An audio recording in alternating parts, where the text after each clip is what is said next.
Hi, I'm Bret Berg, founder of Queer Youth TV, which is a non-profit organization dedicated to producing original web video content for the LGBT youth audience.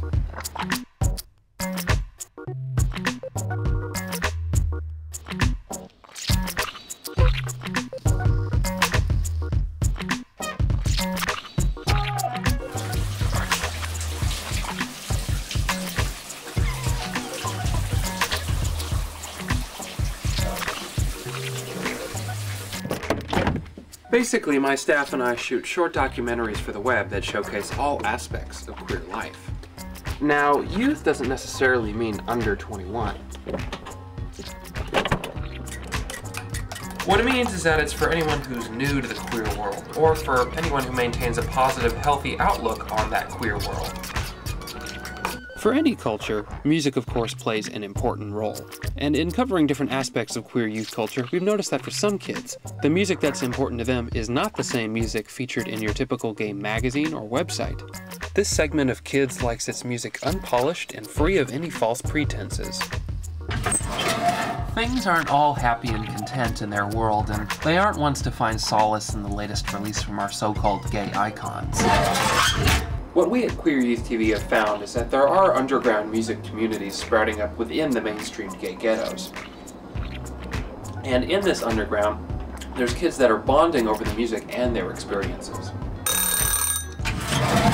Here's a sampling of some of their stories.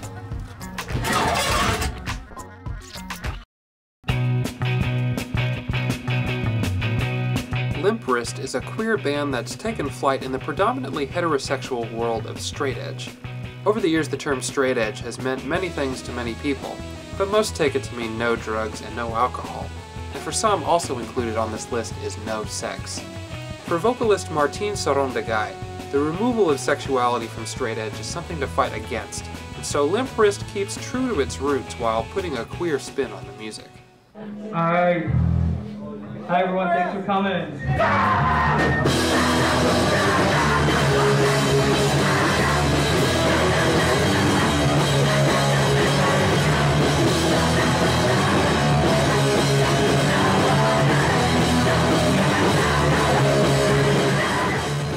Alright, Limp Wrist started about, I'd say, over 2 years ago, and it basically started via a phone call that I had with the guitarist.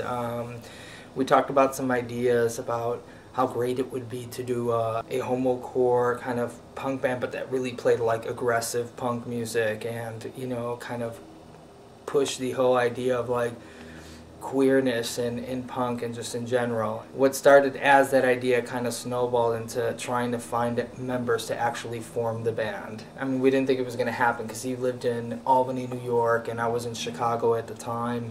We're going to do another song that's on the album. It's called Limp Wrist versus Dr. Laura. That kind of goes hand in hand with that song. You all know who Dr. Laura is. She's not even a doctor! Yeah, she's a trip. I don't know what her trip is. It's really tricky when we're writing lyrics sometimes because you know, who are we writing for? Is it the punk audience? Is it a queer audience? Is it a straight edge audience? Is it, you know, who are we targeting with our songs? And we're trying to write in a way that it can appeal to many different audiences. And when you're doing that, it can get a little tricky.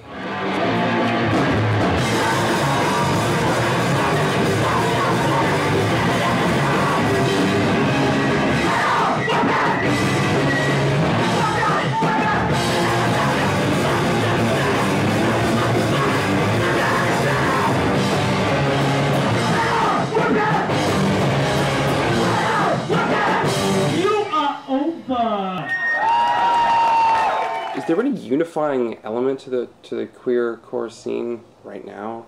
You know, it depends on the towns you go to. I mean, there's homocore kids or queer punk kids all over the country, all over the world, and there's no such thing as, number one, a very minimal punk scene, and number two, a queer punk scene. That's really getting tough. So, you know, I would wish, you know, I think it would be great to say, oh yeah, there's just an amazing network of you know, queer punk kids all over the world, and it's just, I think it's, you know, it's happening, but it's moving really slow. In your former band, Los Crudos, did you have the opportunity to explore your sexuality within the context of the band at all, or did that opportunity ever come up? Oh yeah, it did. It did a lot actually, especially towards I'd say more towards the end than the beginning. In the beginning, I wasn't at all ready for it, and I'd say probably around '94 I started to actually come out at shows and talk about that. Some people I heard, I mean, there was never any really direct confrontation, but I had heard that there were people who no longer liked Los Crudos because the singer was a fag and talked about that, and which, you know, to this day it kind of makes me laugh, only for the, you know, I think about it and go, well, I mean, if you liked us before and don't like us now, you never really liked us. We talk about, like, you know, the straight edge scene, because a lot of us were part of the straight edge scene and still are. For so many years, we would get these flyers and record covers with the really beefed up drawings of boys, and we were just like, oh, this is so fucking hot, right? And this thing that happens with the pileups and the stage diving, I know some people are like, oh, that's lame, you know, I can't get close, but we love it because we grab ass. We grab ass, we grab dick, we get all that fucking shit. It's about liberating ourselves. It's about not being afraid to touch another man, a woman touching a woman.